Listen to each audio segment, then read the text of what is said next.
Good morning. I'm Fenwick Huss, Dean of the Zicklin School of Business, and it's my pleasure to welcome you to this webinar. In this series, we're examining the new normal in business following COVID, and also looking at lessons learned. Today, we look at the price of being unprepared as we look at healthcare supply chains. Joining me today from the Dean's office is Associate Dean Gwen Webb, who will moderate the question and answer period. We're delighted to have with us today JC Alejaldre, who is an alum of our Executive MBA in Healthcare Administration. He is also an administrator of NewYork-Presbyterian Hospital. Also with us today is Professor Alex Mills, who's a professor of operations management, and he is the executive director of our EMBA in healthcare. Moderating today is Larry Zicklin, former chair of Neuberger Berman, our alum, and of course the school's benefactor. He is also a professor in our undergraduate honors program. Larry? Thank you very much, Fenwick, and thank you to Alex and JC. Let me begin by seeing if there's universal agreement that we were indeed unprepared.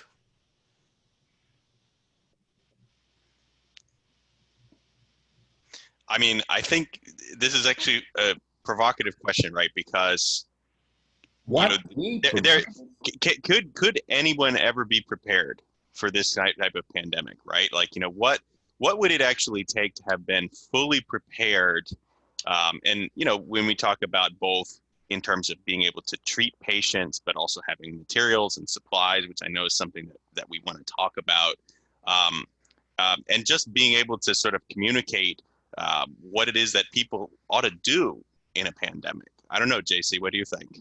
Yeah, I mean, Larry, when you pose a question like that, it gets me thinking about at what level are we discussing, right? And if we talk about it and we think about it from a systems perspective, we can think about it, well, what is the government's role and how prepared were they?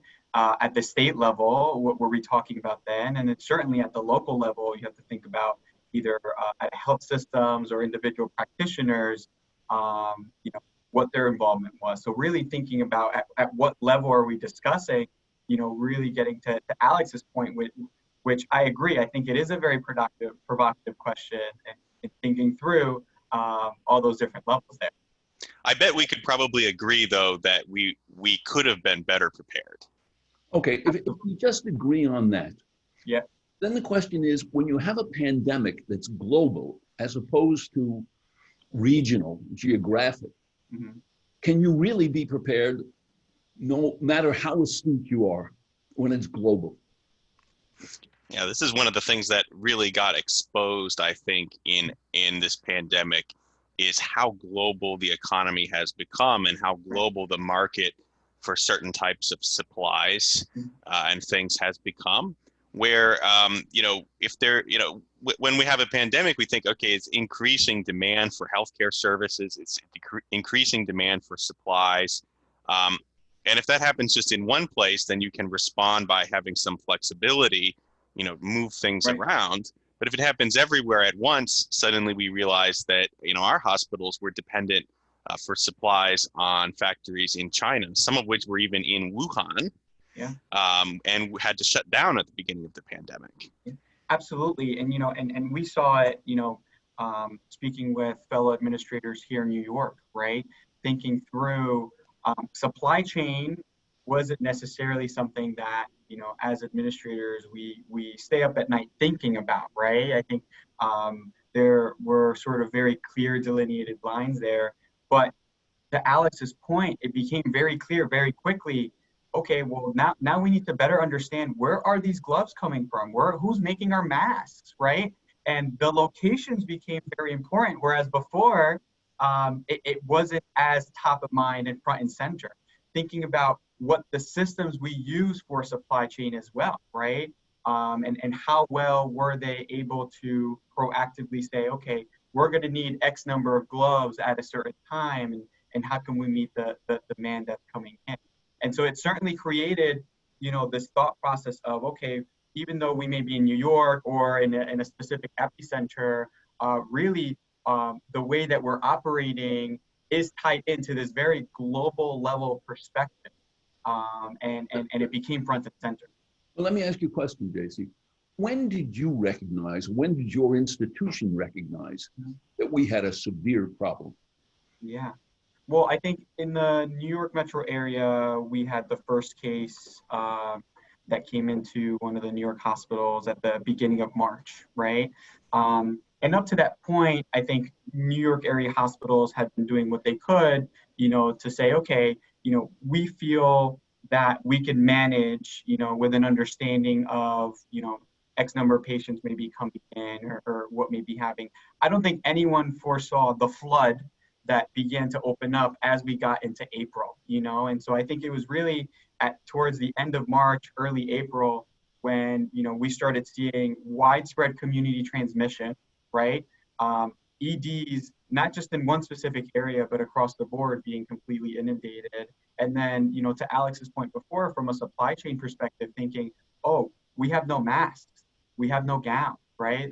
Face shields, and thinking through what are we going to do? And so when that point really hit, it became very, very clear, we're dealing with something, that we haven't seen before.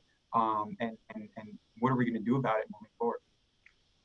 And should we have recognized something when it first occurred in Wuhan?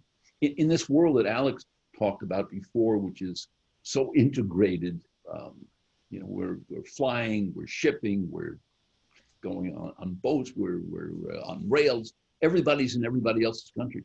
When Wuhan occurred, should that have been a clue to the rest of us that if it happens there, it could happen here? I think it's too late at that point, right? Because a lot of these things that we're talking about with globalization of supply chains, with travel, by the time that we saw it happen in Wuhan, it was almost too late, right? Because there's an incubation period on this disease, and thinking about from the supply chain point of view, it's been a decades-long transformation of globalization, right? So when we consider how to manage supply chains, we always think about the trade-off between being efficient and being responsive, right? You can kind of have one or the other, and you have to design your supply chain carefully in one direction or the other. And we've seen over this period of economic growth, past let's say 20 years, and sort of general relative stability around the world, that there's been this trend towards more and more efficient driven supply chains, and that makes the supply chains longer, right? In order to get the lowest possible price, you need to move to places where it's cheap to produce, and then and then everything that we think about trying to drive down inventories and so on. It goes against what you really need to prepare for. If you really want to be prepared for a pandemic, you need to stockpile, right? And there are stockpiles. There are federal stockpiles. There are local stockpiles. But the stockpiles create their own operational issues, right? Things have expiration dates. You can't just hang on to medicine and equipment for an indefinite period of time. And it also creates, sort of strategic and questions like, again, going back to JC's original point, which is whose job is it to prepare, right? Is it the federal government's job to stockpile? Is it the local hospital's job to stockpile? So I think it's by the time we started to recognize this, I think it's probably too late.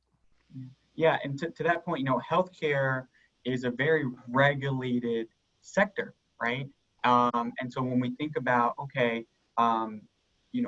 especially from a supply perspective, and everything having expiration dates, us having the ability to operate, at the highest quality that we can as a healthcare system, being extremely mindful of that, and so to Alex's point of being able to, I guess one of the better tools that we could have had was to, successfully stockpile, X, Y, and Z number of things, but you also have to think about like the downstream implications that may have on institutions, on the systems, but also again, going back to the systems level perspective, there are multiple triggers that happened before this, right? So like at a national level, we had a national strategic stockpile, right? And we knew we had X number, of masks, for example, but it was also very known that it wasn't enough to cover at a national level, right? And it wasn't enough, at the time when we needed it, obviously. And so that definitely changed our thinking,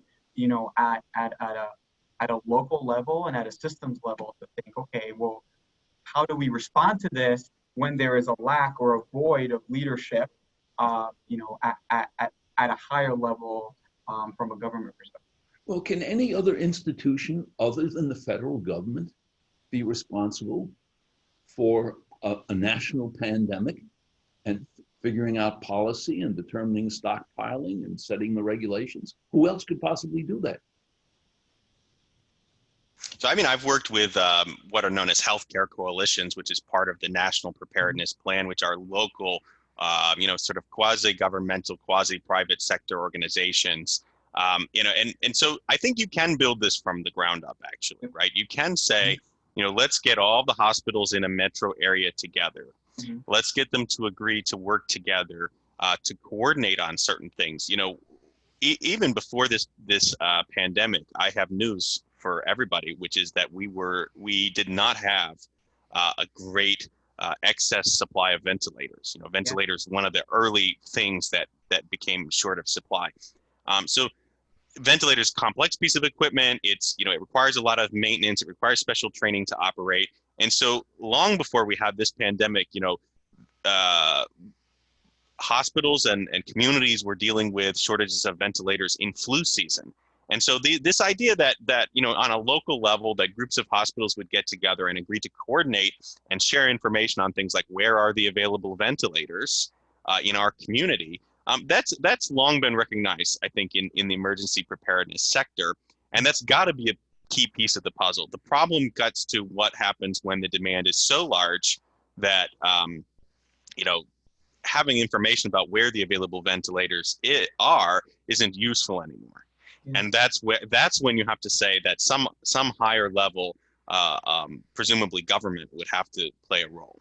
Yeah, absolutely. You know, there are hospital coalitions, nursing home coalitions, right? Trade associations that definitely do help the communication right now, pre-COVID, where you know, and help sort of as a system coalesce around one thing and work together and really build that communication structure. And they were definitely integral, you know, piece during COVID in helping associate that. But the doctor, you know, Professor Mills' point, I mean, you really do need, you know, once we figure out, okay, we had the communication, but there's nothing to share, right? Like we physically don't have anything to provide to our neighboring institution because we're out of it, right? And then at that point, then who comes in? And I think that's where you really have to have a national strategy to begin to think about, okay, what are we doing then? Because I do agree, I think a lot of it does have to be, you know, sort of from the ground up. There has to be an organic communication that's already happening because every region is going to be different, right? When you think about the New York metro area, maybe much different than, you know, a Midwest metro area. And so the way you may communicate is going to be different there. But at the end of the day, we still need to see patients safely, right, and timely, and access is key. And part of the supply that we need becomes that much more urgent, where you really need sort of some sort of government intervention. In a capitalist economy, which we have, is it impossible to do this because the supply lines are always going to be dependent on price? And that's the way the system works. Profits are looked to as the number one objective, and supply lines and chains of supply lines seem to be secondary. I think, especially in the healthcare sector, it's important to recognize we have a highly regulated capitalist system. So, you know, there are regulations that require hospitals to have emergency plans, to have a certain level of stockpiles and so on. I think where your question comes into play is really when we saw stories about, for instance, states and localities bidding against each other for the same supplies. Right. And that's where that's sort of the switching point where you have to say, okay, you know, at this point, without some coordination, without some regulation, you know, and in the capitalist society, you know, if there's an increase in demand, eventually someone will increase the supply to match it, right? But the key word in that sentence is eventually. It takes time to increase supply, to build a new factory. And so, you know, in a sort of a national emergency, I think it is necessary to take a step back and trying to see how can we avoid those situations again where like states are bidding against each other for supplies. Right. And thinking through part of earlier on, thinking about where exactly are these firms making these supplies, right? Part of being in a capitalistic society is to try to bring those costs down as much as you can, which is why a lot of these things are being built overseas. And so that becomes a huge part of the equation as well, right? Where you see that. And I think, thinking about the firms that have the capacity at, within the United States to be able to build ventilators or whatever supply we may need, but don't use it because of how expensive it may be, to build it here, and rightly so, right? Like that is why, they're trying to operate in order to make more profit. Do you think in the future, firms in this semi-regulated industry will be willing to sacrifice profits in order to shorten supply lines or bring the supply lines back to the United States?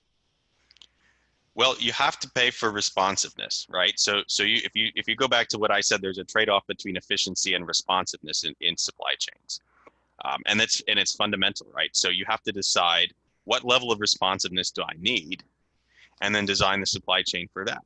So there are different, I think, you'd have to probably look to regulation in terms of, there would have to be a regulation which would require a certain level of responsiveness in order to get hospitals to be willing to pay for that responsive design.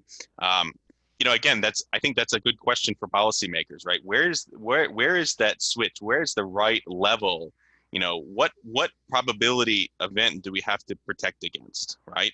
Do we have to protect against a 1 in 100-year event, a once in 200-year event, a once in 10-year event? This is a great open question, right? But I think that the answer does come down to being willing to pay for what it is that you need and being able to define what you need. Something that I keep coming back to is that preparedness in and of itself is not really sexy, right? Like, it's not something that you can go and brag about.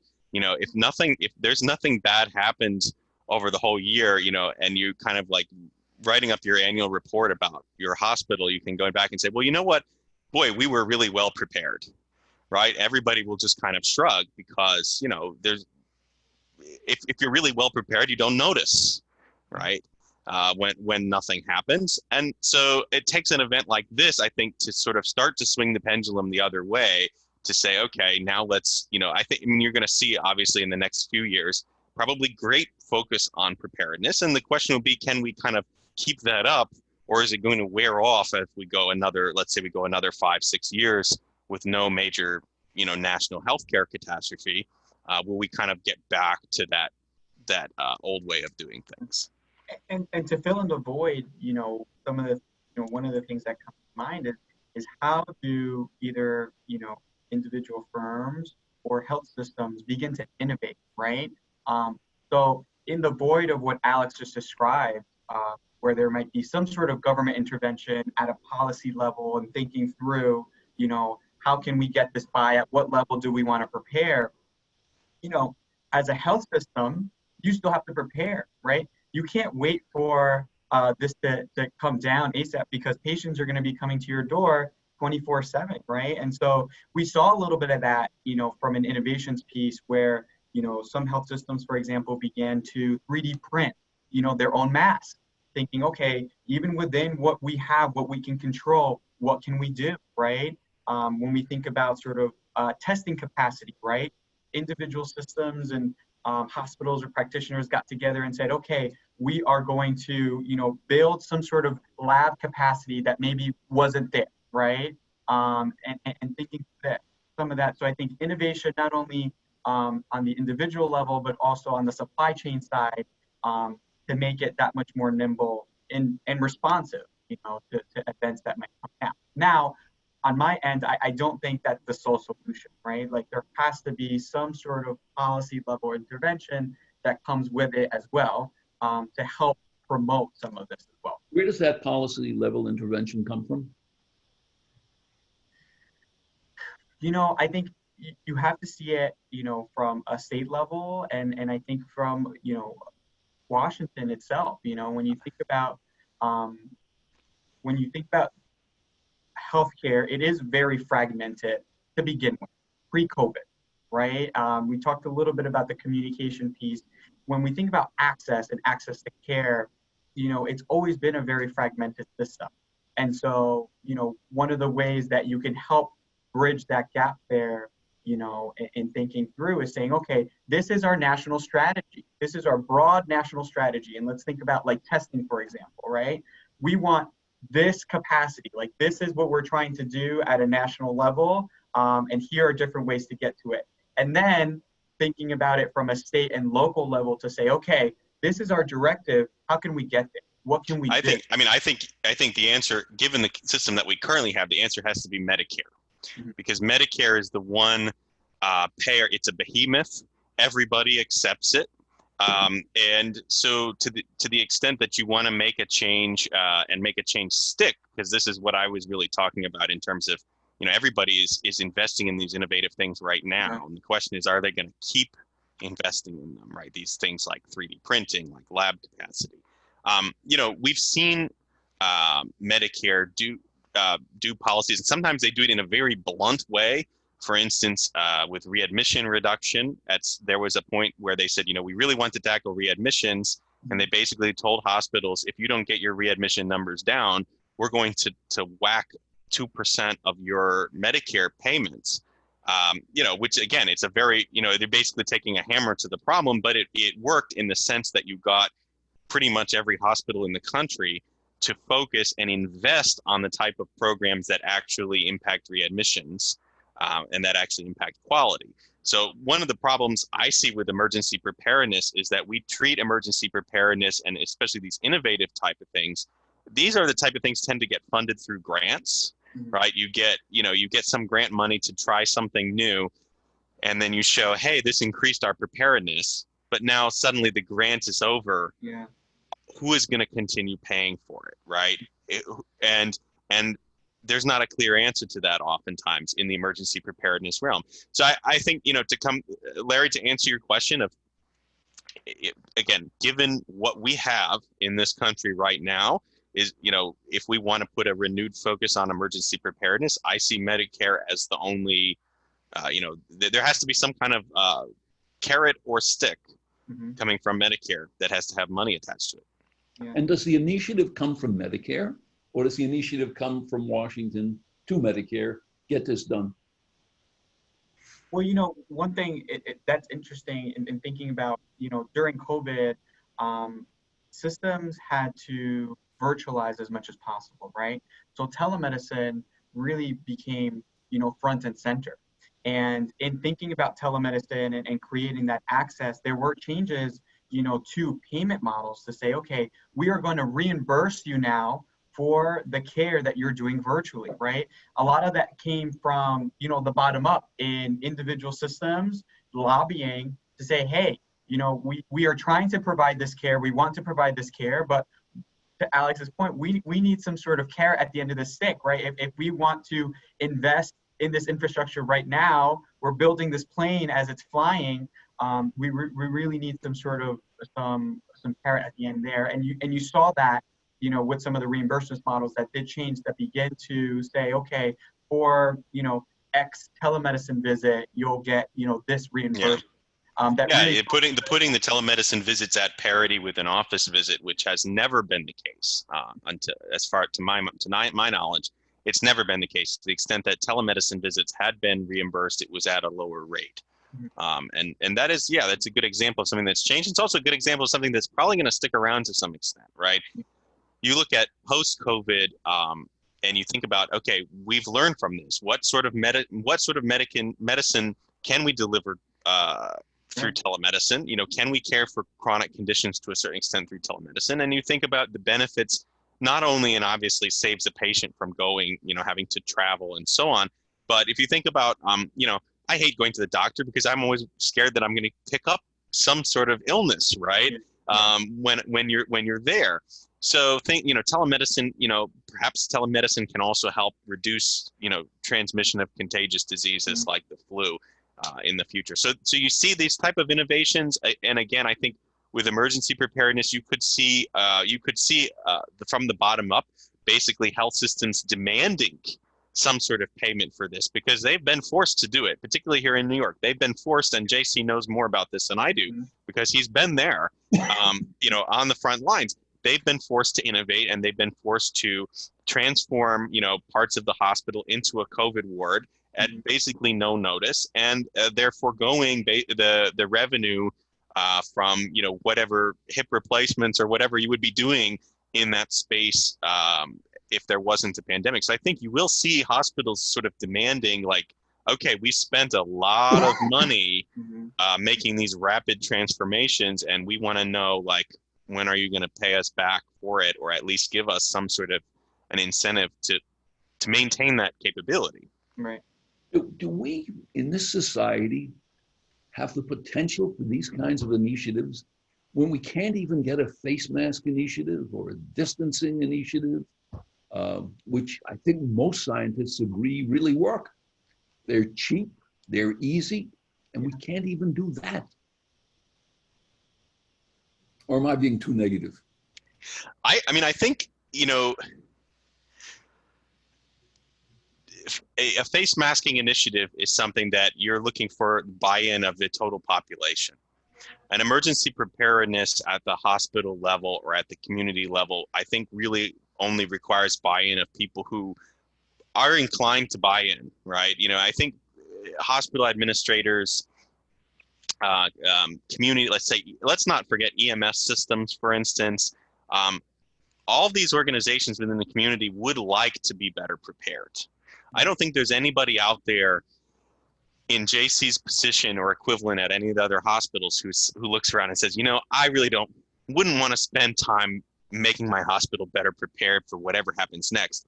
It really, I think, comes down to the money, and it comes down to, I'm getting pulled in 10 different directions. What is it that tells me that prioritizing emergency preparedness ought to be, at the top of my list? So I actually would be less negative. I think that it's the type of initiative we could definitely do. I don't know, JC, if you have thoughts on that. Yeah, I completely agree. I would push back on that notion as well to say we're doing it, right? We're demonstrating that, by being able to sort of pull together and say, we need to get this done, we need to take care of these patients. What can we do, right? Like, field hospitals were built overnight, right? And saying, okay, we need higher capacity, let's get this done. And so I really do think that, as a health system, we do have that buy-in. To Alex's point, when you think about the general population versus, with our healthcare sector that is very invested, in the health of the community and the health of the city, the state, the nation, you're thinking about two different sorts of cohorts, with I wouldn't say competing priorities, right? Because in the general population, you have a lot of buy-in too from a mass perspective. And we showed in New York, you could certainly keep the curve down and flat. But there are sectors, of course, where you're going to be sort of swimming upstream a bit. And I think that's where, we do need, national leadership to continue to set the tone, right? And saying, we're backing you up in what we're trying to push here, right? Which is ultimately to make sure that everybody's healthy, everybody's safe, that we're providing access to care, in a timely fashion to folks. But I do agree that, from a healthcare sector perspective, there's a lot of hope, there's a lot of enthusiasm and a lot of momentum. But it's one of those things where, as we've discussed, how long can we continue this momentum after we have a vaccine, right? Yeah. And how do we maintain that? JC, and what you and Alex have discussed is going to be costly. You can't create all this preparedness and do it at no price at all. Is the public willing to pay the price for preparedness? Do you see any sense that that's true? Because somebody's got to pay for it. We're paying the price economically, right? We're paying the price of not being prepared. Absolutely. And so it's a question of, do we pay it up front, or do we pay it on the back end? And I'm not a politician, but I study health systems, healthcare services. There's an awful lot in our healthcare system where we could invest more in things like chronic disease, right? And that would save us money on the back end in hospitalizations. So I think it's part of a bigger picture question. I mean, I do think that, if there is any moment in which we can get this type of investment, it's going to be now, right? This is we have a short window of time in which we could make a national effort to improve emergency preparedness. And pretty much, I think nobody would object. The question is when as JC, after we get a vaccine, after things kind of start to return back to normal, is anybody going to be interested in this anymore? I would like to bring up one, I think, operational bright spot maybe, which I think is staffing and people, right? Whereas we talked a lot about the difficulty in getting supplies. I think we did see a lot of flexibility with nurses, doctors, staff, administrators stepping up, providing flexibility, retraining very quickly, providing an increasing capacity through things like travel nurses, where you have even now where there's a demand, there's still high demand everywhere, but you see the peaks are happening in different places at different times, and so you really can actually fly nurses around the country, and hospitals did do that. So I think while the supply chain side, the manufacturing, distribution of equipment was sort of an obvious failure, I think that the staffing side, I think, JC, I'd be curious, you're closer to this than I am, you're closer to the front line. If you think that was also a success story. Yeah, absolutely. To address the money question in terms of, being able to pay for some of these changes, I think one thing to also keep in the back of our mind, which was a conversation pre-COVID as well, is, where do we deliver care with the most bang for our buck, right? And that Professor Mills's point, there's always been this debate in terms of, investing in tertiary care, which is more expensive, right? So seeing somebody, toward the later stage of their chronic disease versus primary care. And so that ultimately has downstream implications, during a pandemic, because I think it allows for greater flexibility of the system, right? Where we may not be necessarily solely relying on one giant, health system to be able to absorb all.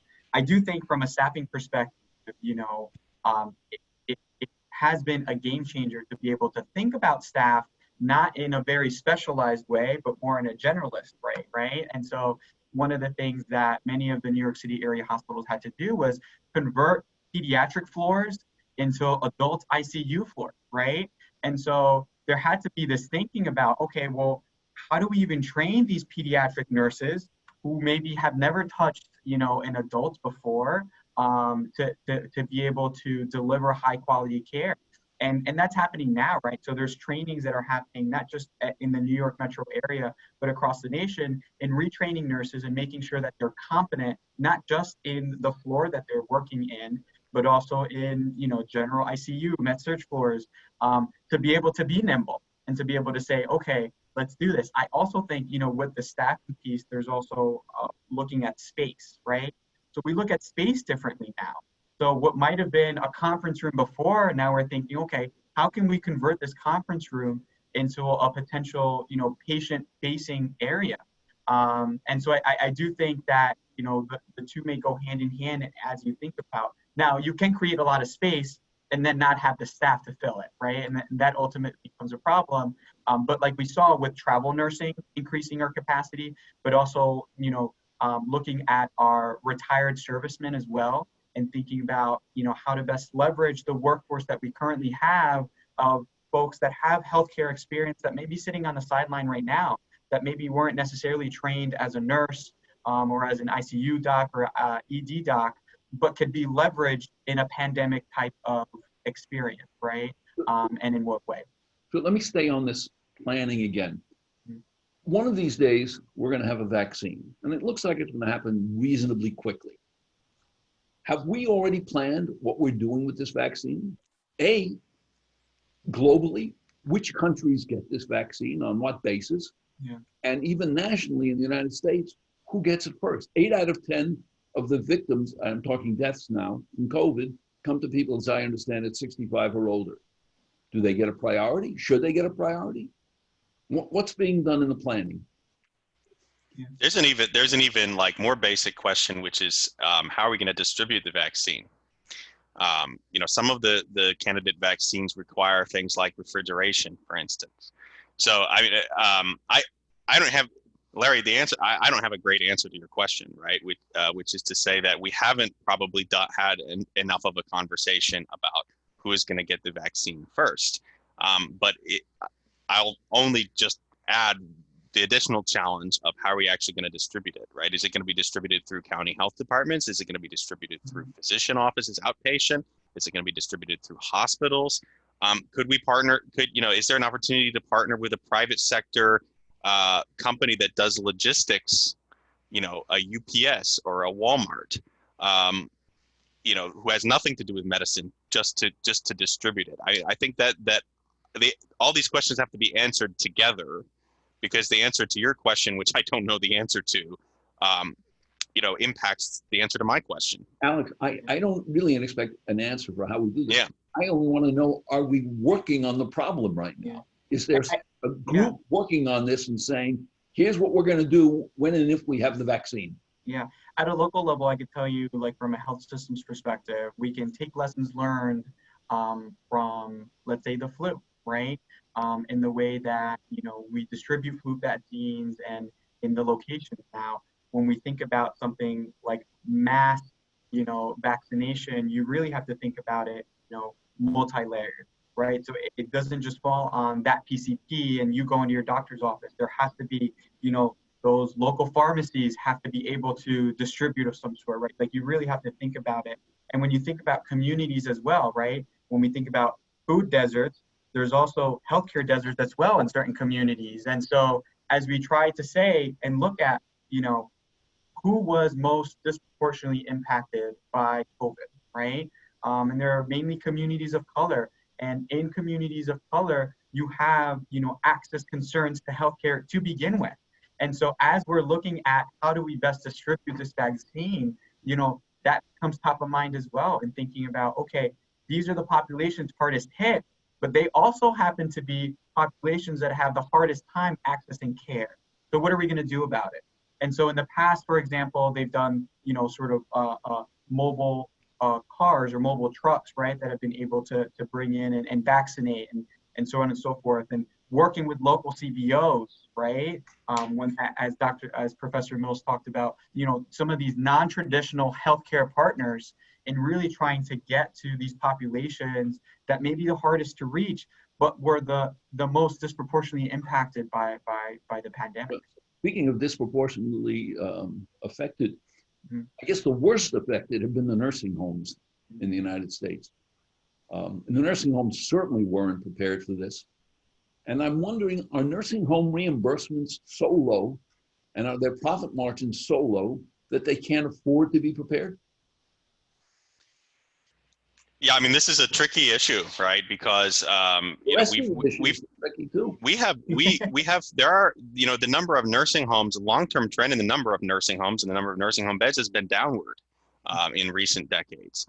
And in part, that's because, like you said, Larry, profit margins are very thin at nursing homes.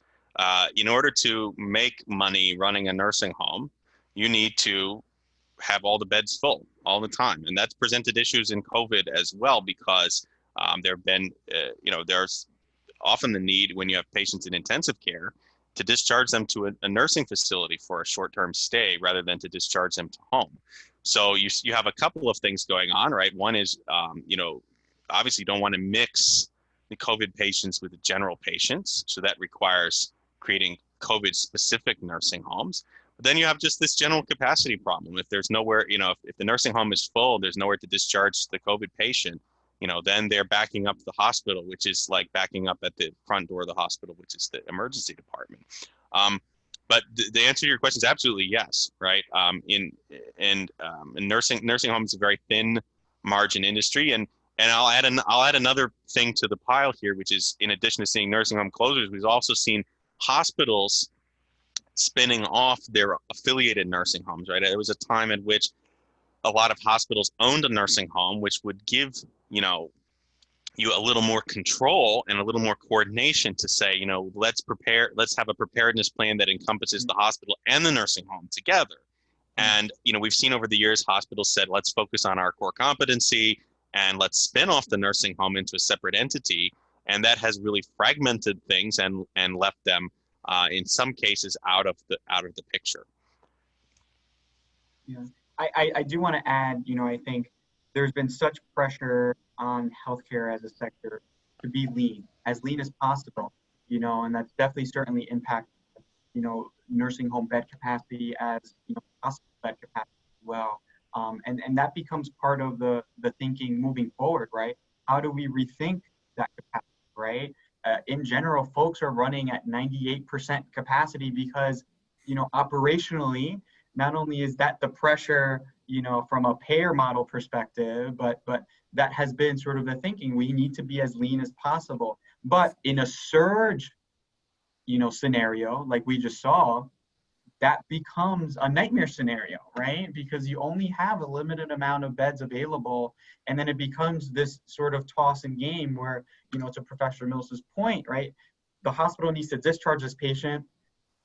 The nursing home may not have that bed available, and then it's like this hot potato game and being able to do. You can provide, so let's be clear, I don't want to be too negative here. You can provide incentives for this kind of thing, right? There are models that have worked well with electives that involve things like bundled payments, where, you're getting you have, by virtue of the way the payment is made, you have an incentive not to delay the patient, right? Which means that as the group, the hospital and the nursing home, you would have an incentive to have a little bit of spare capacity to be able to be responsive. So those type of bundle payment models, I've actually written about this a little bit. Those type of bundled payment models have been looked at, but almost exclusively for electives, for things like hip replacements.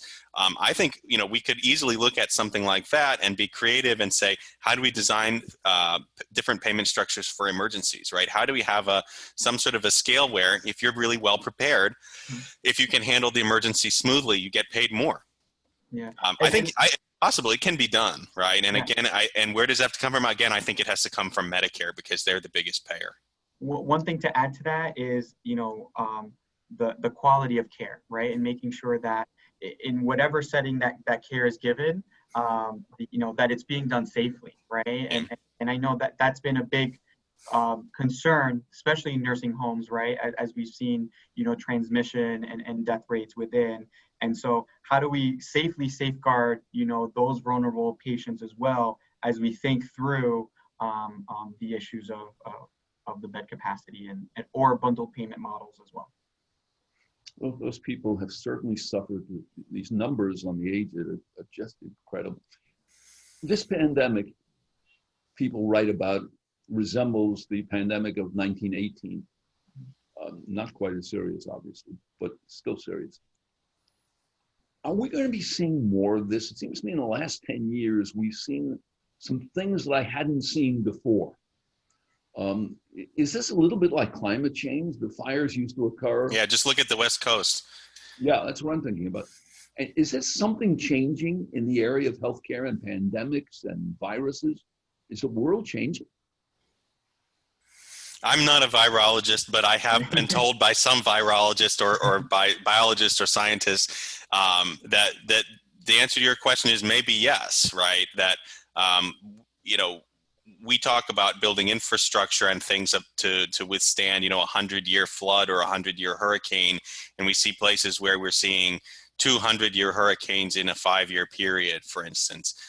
So I think, I hope that we use this opportunity to get better prepared for the next one, whenever it is. To the extent, it's difficult because some of what makes it so hard to prepare for these things or to stay prepared for these things is because they happen infrequently.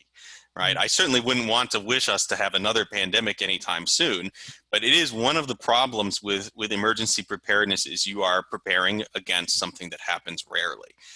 So I would expect to see a renewed focus on this. I think we need to have a renewed focus, and it wouldn't surprise me, Larry, if we see more of this sort of thing. Actually, the big problem, though, is that the next whatever it is isn't going to be exactly like what we just had, right? And so the real question is, how do we prepare for whatever is the next thing that happened? How do we prepare for sort of the whole suite of things that can happen? But, you know, to think about the wildfires, I mean, being prepared to provide emergency services for wildfires has a lot of the same attributes, right? You know, the type of, it's a totally different type of ED care or inpatient hospital care.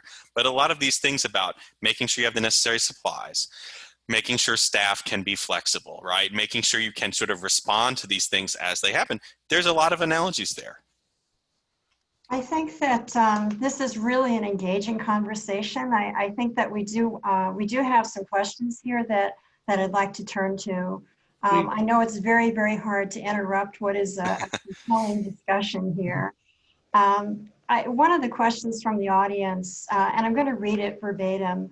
While I agree with the view that the preparation can't be perfect with this type of pandemic, what really bothers me is the fact that the US government walked away from higher level of global collaboration through World Health Organization and other international organizations. To me, this is an example of one type of unpreparedness. And the question is this a fair way of thinking? I think it's fair, right? I think there are different roles at different levels, right? Yep. At the local level, there are certain things that you can do without any support from above. But as we discussed, when you get to where you're bidding against other states, you need a national strategy. And when it comes to the science, and, you know, again, being not a scientist here, you know, I'm being careful where I tread, but when it comes to the science, you know, you need global cooperation because the virus is the same. And again, you know, but I know there are mutations and so on, but you know, it's the same virus that we're facing, that was faced in China, that was faced in Italy, and all these other places. And so, to the extent, you know, that I think what's important is to focus on what type of coordination, what type of collaboration can be done at each level, right? We don't need the World Health Organization to have, you know, staffing flexibility in New York City, but we need maybe the World Health Organization to have the scientific understanding of the virus to develop some of the therapeutics. So having that division, having that sort of delineation, I think is important. Absolutely, and I do think that a World Health Organization, you know, sort of lends itself to be able to say, how can we learn lessons, you know, in New York from, let's say, Italian hospitals, right? Right. And helping us connect us in that way that we may not necessarily have access to right now. And so I do think that, you know, that moving forward, my hope for sure as an administrator is that we do continue that not only local focus, but in that global level, such as like, you know, a World Health Organization, that communication continues to be there. And it's a two-way street, right? So us as a nation or as a state need to provide, as is, you know, on the national level, other countries as well. Larry, do you want to weigh in on this also? I must say that getting old makes you a little more negative. I just see us making all the wrong decisions. I see what's going on in China. I see how rapidly they reacted to where the genesis of this disease was, how much better, assuming the numbers are right. I don't know any more about the numbers than anybody else, but how rapidly they reacted, how they seemed to control it. This is too serious to be left to politicians. This should be left to the scientists. Wow. Okay, I have a question here for JC. In your experience in the pandemic, what are the most important lessons for New-York-Presbyterian Hospital? And actually, as a second part, what changes did the hospital implement immediately in the midst of the pandemic? And what changes do you envision them taking on a longer term basis? Yeah. So I think a couple of things. I think the first thing is communication. You know, when we talk about supply chain, In a hospital setting that is very regulated, we're used to having, the same of something. So for example, the things that we use to wipe things down. We know a very particular brand. We're used to wet times, for example, right? So these are all things that our frontline staff and our clinicians are very used to. In a setting where we have a global pandemic and we have this disruption to supply chain, communication becomes that much more important to be able to say, okay, we can't use item A, but we're using items, B, C, and D. And how we are able to communicate, not only with our clinicians, our frontline staff, hospital leadership, at all levels, really, at New York-Presbyterian, and I think across, health systems within New York City, became at forefront. So not only through, town halls and making sure that there was daily huddles and messaging, video messaging, our CEOs did an incredible job of making sure that they were front and center and being able to message, to the staff, this is what we know. This is what we're doing about it, right? Here are the shortages that we have. And that becomes that much more critical, right? And in being able to prepare. The second thing is leveraging technology, right? And healthcare, I think, usually is always very slow to adapt new technology. And I see Professor Mills laughing there.